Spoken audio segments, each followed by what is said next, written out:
Hey guys, it's Glenn from glenscarcollection.com, and today I have my first Maserati press car, the 2025 Maserati GranCabrio Trofeo. So essentially this is the cabriolet version of the Gran Turismo, and Trofeo is the highest trim, highest horsepower without going electric.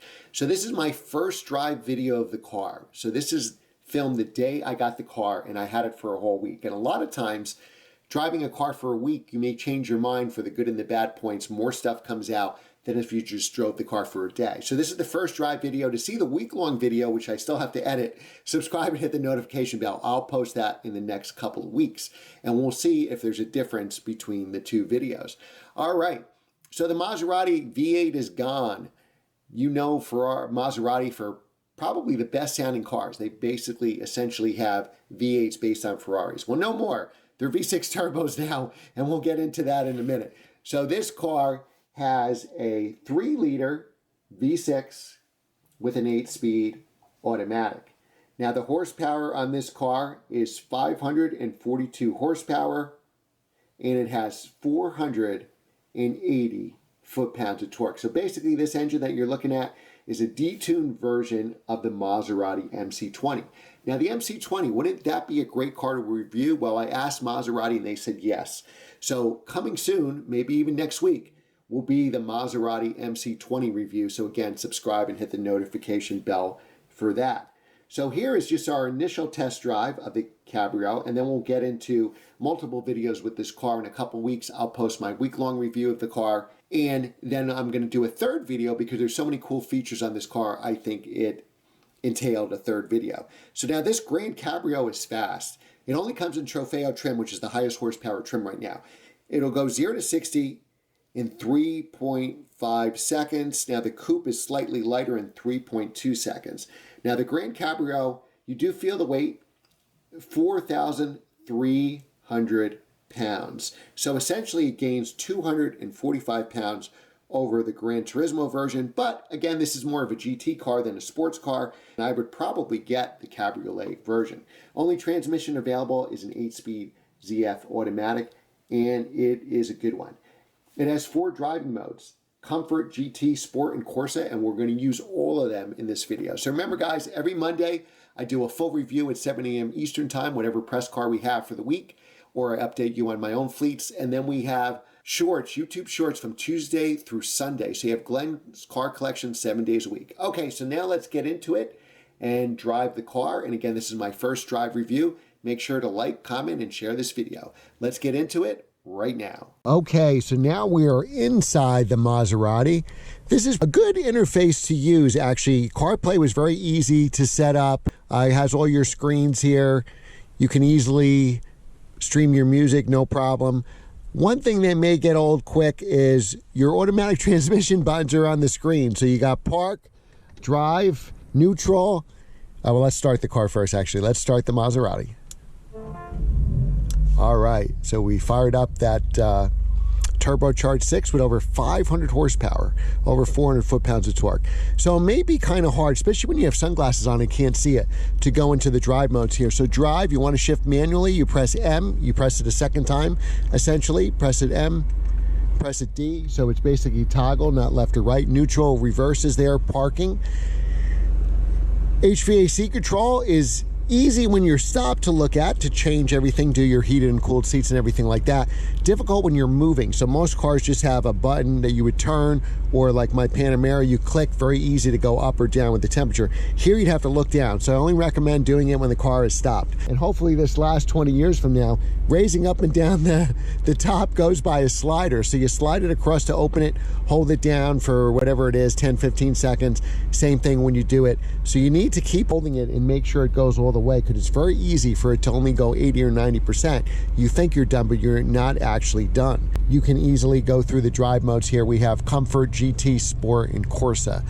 Corsa will put the heads-up display, which I don't know if you could see. It's hard to see with polarized sunglasses, and also even a G meter, and takes some of your assistance off. So we'll start easy in the GT mode, and we'll go from there, and we'll let it shift in automatic mode. All right.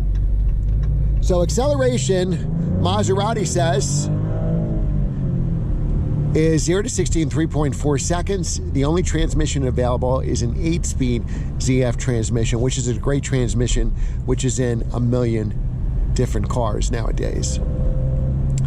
The ride is pretty good. It's definitely a stiff car. So when you have the top down, you don't have the flex that you did years ago in convertible. So it is built very well. I've had trouble a couple times getting the top all the way down. I've got it 95% of the time. Maybe I was doing something wrong. Maybe something was caught. I don't know. But now it's been working fine. This is a brand new car. Only has about 300 miles on it when they gave it to me. So special thanks to Maserati Corporate out of Michigan, providing the car and for providing me with a full tank of gas. All right, so we're still in one of the comfort modes here. So what I'm going to do now, and it just rides like a regular car, perfectly normal. And now that it's all-wheel drive, I definitely notice the extra grip in this car. So now let's go down to turn it to the right to get to sport mode.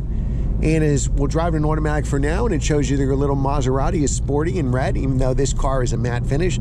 The matte finish on this car is a $4,500 option. This car starts, the convertible, at about $203,000. This one is equipped $231,000. We'll do a whole video where we go through all the options. So make sure you subscribe, hit the notification bell so you don't miss that.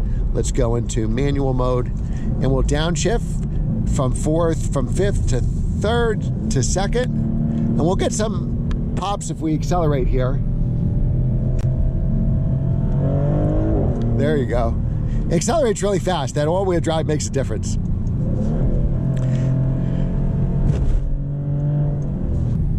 So remember, I do videos 7 days a week now. So a full-length video like this, a review on Mondays at 7 a.m. Eastern, and then shorts from Tuesday through Sunday, usually in the afternoon, around 2, 3, 4 o'clock in the afternoon Eastern time. So make sure to subscribe, hit the notification bell so you don't miss that. Like and share this video so my channel can grow, and then I'll get more cool cars to review. And as always, leave a comment below. Let me know what you think of this car, and then leave a second comment what you want me to review next. All right, so now we were in fourth gear. When we do an automatic mode to save gas mileage, it really does put you in the higher gears. Just cruising along there, we were in fifth gear going like 30 miles an hour. So I just downshifted twice with manual mode and sport. And what we'll do now is we'll turn it to the right again and get us in Corsa mode. This car has an electronic limited slip differential. We'll do a couple more back roads, and then we'll do a quick acceleration on the highway. Now you do feel the weight of this car. It is a heavy car. So you're not cross-shopping this with a GT3, even though a GT3 with markup probably cost the same amount of money. You're getting this car because you probably don't want a Porsche. Maybe you want a Ferrari, but you want a new car with a warranty. Yes, you could get a 458 probably for this price, but it's a 10-year-old car, probably not certified from Ferrari. So here you could get a brand new Maserati, cruise around with 4 people. Now, I think it is tight. I'm 6 feet tall. I have big feet. So I don't know if I could fit my foot in the back sitting in the rear seats. I think if you have small feet and maybe skinny legs, you probably can, but I don't think that I can sitting behind myself. I think there's room to get back there, but I don't think my feet would fit back there. Now the ride gets noticeably stiffer when you go into sport and Corsa mode. So the best mode to drive this car, and the shifts are, remember, it's an 8-speed ZF, so it is not a dual clutch. It's got a torque converter. But because you want it to be sportier in the sport and Corsa modes, it kind of bangs off the shifts more. So the shifts are definitely rougher. So again, we're in Corsa mode. Acceleration just goes, the all-wheel drive. It reminds me kind of of the F-Type. The F-Type rear drive was kind of all over the place with traction, like a Hellcat or something. You give it all-wheel drive and all of a sudden it's fixed. So the same thing, this car, all-wheel drive, every single one of that 500 plus horsepower gets to the ground. Now I drove these same exact roads in the GT4 RS video. That car is way more lighter, way more nimble than this car. So this is not a nimble car. As much as I'm trying to make it a nimble car, it is not.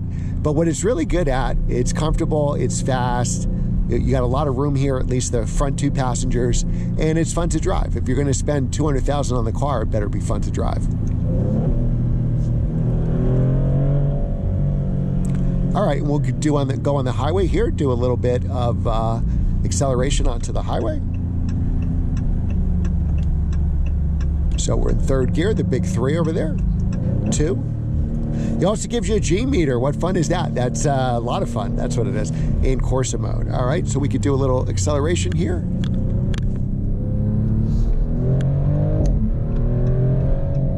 Now, wherever you're going to go, you're going to catch the car in front of you, unfortunately. So we'll go back up. We'll do one more acceleration. Maserati claims a 0 to 60 time of 3.4 seconds, and it feels just like that, to be honest.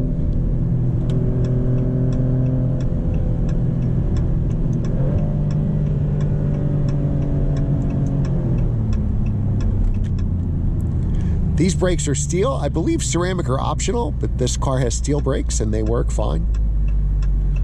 You know, I think honestly, I've had ceramic brakes in the McLaren and the Porsche, and they work 1,000 times better in the Porsche. If you're going to get ceramic brakes, get them in Porsches. Don't get them anywhere else, because I just don't think they're too extreme in other cars. This guy's needs his muffler fixed or something.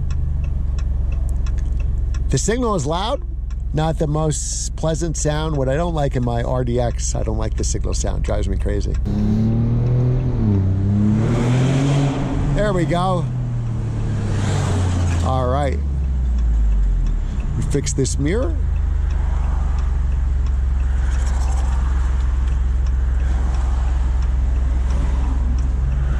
I don't know what this car is waiting for. It's really hard to film during the day because everybody drives half the speed limit. The speed limit's 40, everybody drives 25, or you're behind dump trucks, landscapers, oh my. All right, so now we'll put the windows back up. All right, we'll accelerate in a second. Ready?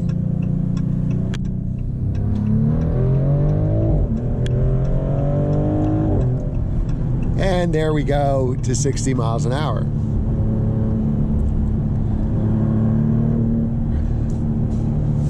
The materials in this car are really nice. I like the deviated stitching. You got the nice clock front and center. Transmission is very responsive. Acceleration is very responsive in the Sport and Corsa modes. More relaxed in the other modes.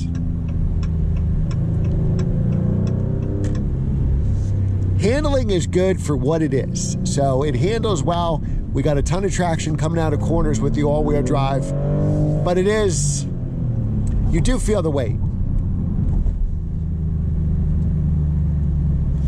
Let's try one more time here.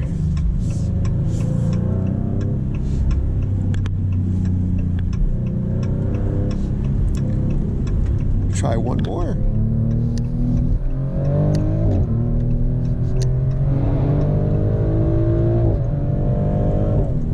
There we go. So your red line is up in the 7,000 range, and it gets there no problem. Cars are so fast now. I remember back in the day, like if you had a 7-second to 60 Mustang GT like Fox body, that was like crazy fast. And now cars are in the 3s, supercars are in the 2s. We'll have an MC20 review coming up. I'll probably be driving that car when you see this video. We'll drive a little bit more, and then we'll do the top up and down. All right, so let's dial it back to Sport. I think Sport is still my favorite way to drive this car.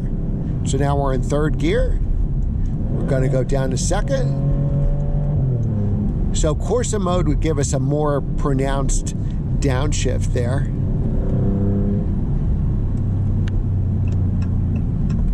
Well, even in Corsa mode though, it's not as loud, and downshift to 1st automatically. Even in Corsa mode, it's not as loud as you think it is, certainly with the top up. But even with the top down, some of the downshifts, like if you accelerate and let go of the gas abruptly and get that popping noise, that's pretty loud, and some of the downshifts. But otherwise, you know, just driving normally, giving it moderate gas and acceleration is not as loud as I thought it would be, but I'm sure there'll be a ton of aftermarket options. This car gets a lot of looks. I stopped for coffee and probably 10 different people turned around or came up and looked at the car. So this car gets a ton of looks. Even in this matte finish, you know, in a brighter color, if this was like a yellow or a blue or a red, I'm sure it would get even more looks. All right, we're gonna go the opposite of this dump truck. I really like the steering wheel. It's really got a good grip on it. It's a good size. It's thick, but not too thick. I'm only getting 9.9 miles to the gallon. So that's, again, maybe this is a new car, so it's not there yet as far as gas mileage. Usually the first tank or two of gas mileage is not very good.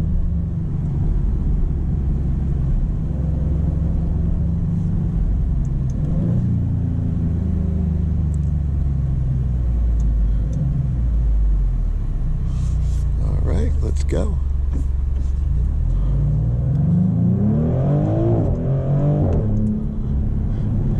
And it accelerates to the speed limit very quickly.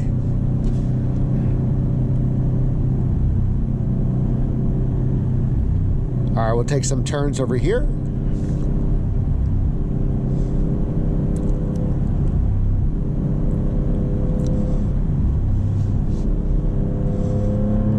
And we'll do a full video on it after I've had my week with it.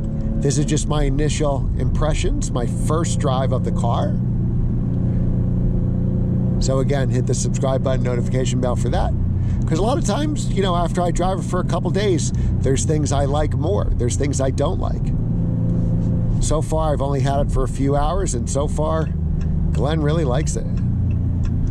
All right. We'll do these back roads and then we'll do the operation of the soft top.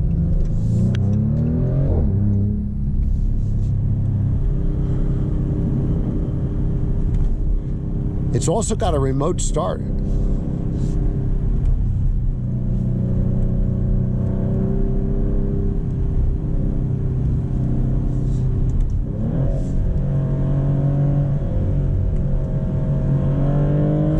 Now in these turns, you definitely feel that weight.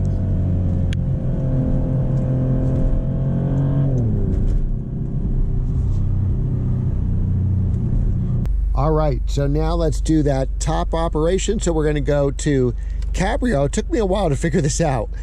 And then when you slide your finger to the right to open it, and you would slide it to the left, but the problem is you have to leave it there. And what happens is you think that it's all the way up or down, and it's not 100%. You will get a warning light, but I haven't necessarily got something that says it's done like you would on, I see other cars. Okay, there it says convertible top open, okay. And then if I leave it, it brings the windows up. All right, so I'm gonna drive this car for the rest of the week. Again, make sure to subscribe, hit the notification bell, because I'll post a full video after I have this for a whole week, and that will be on a Monday, maybe not next Monday, at 7 a.m. Eastern time. So leave 2 comments. One, what you think of this car, and then the second comment, what car you want me to review next. Once I have a bunch of people asking for a car, I can go to the manufacturer and a dealer and get that car for you. Thanks again for watching, and I will see you next time.